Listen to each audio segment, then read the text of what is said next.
Good morning mga viewers. Ngayon naman gagawa ako ng kasaba cake na may leche flan sa ilalim. Ngayon kailangan ko ng 3 lanera. Dinalang ko muna yan sa apoy.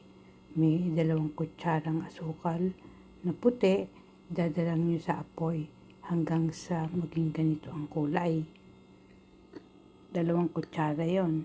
Ito naman konting kakanggata o kaya coconut milk. Kalahati ng coconut milk ang ginagamit kong coconut milk, maiploy. Tapos konti lang ng makapuno sting, hindi ko inubos lahat. Saka 1 kutsarang condensed milk. Dito ko nilalagay yung natira.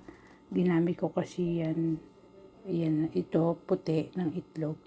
Itinabi ko para paggagawa ako ng kamaron rebusado. Ito naman condensed milk saka itlog na pula na nilagyan ko ng konting patak ng vanilla. Nabibili ko yan sa Trader's Joe. Pwede rin yun sa Costco o saan man. Ngayon ito